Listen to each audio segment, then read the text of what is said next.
Borodar, good morning. I'm back. Sunday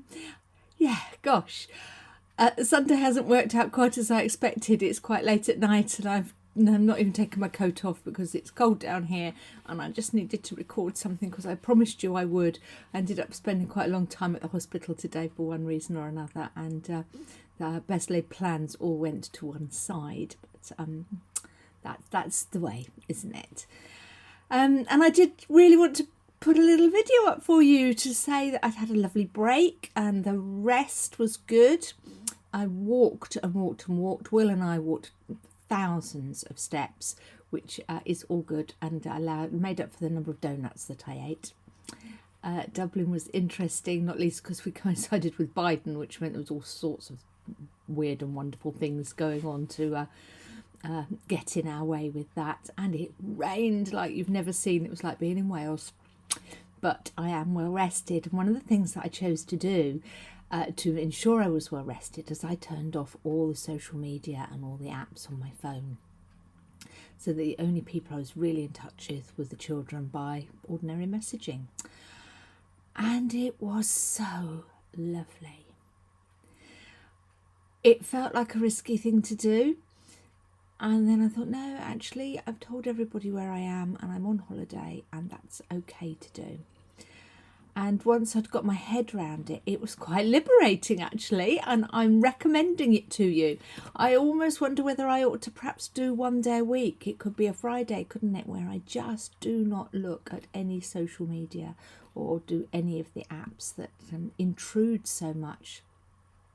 I can't remember who said it in our family, but the telephone is a real intrusion, isn't it? Because it allows somebody from outside to come in at their invitation, not yours. So I wonder whether, yes, a sort of switch off time is... tell me, do you do it? Maybe it's just me and I'm too connected. I'd love to hear how you disconnect and how you make space for being just you.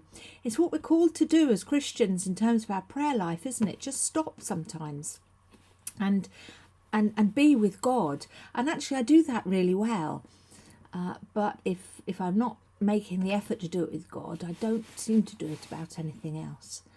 And I need to reflect on that.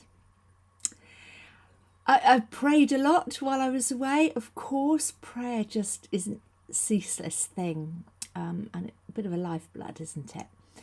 And I've come back with some ideas which I will gently permeate through. I need to talk to a few people to see whether or not I've gone a bit crazy with some of the ideas and schemes that I've been concocting. God is good to us when we make space for him, and holidays do that for me. How do you make space for God so that you actually do give yourself a chance to do more than just keep the show on the road? Because he's there, he's waiting for us, and holiday times are good for some of us. Some of us, perhaps it's while we're gardening or driving. How do you switch off from everything else to make that complete blank space for God to step in with his agenda and his ideas and his direction for you? Perhaps we could talk about that some more over the coming days and weeks.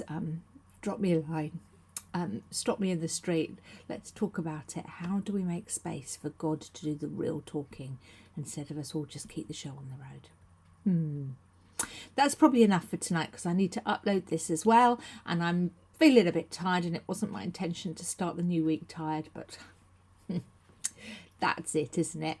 I hope you're okay. I shall see lots of you this week. There's some big things going on, and I'm sure I'm going to bump into many of you. If I don't, and you want to be in touch with me, you know where I am, and I'm always, always glad to hear from you.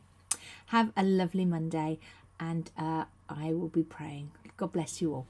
Bye-bye. Lots of love. Bye-bye.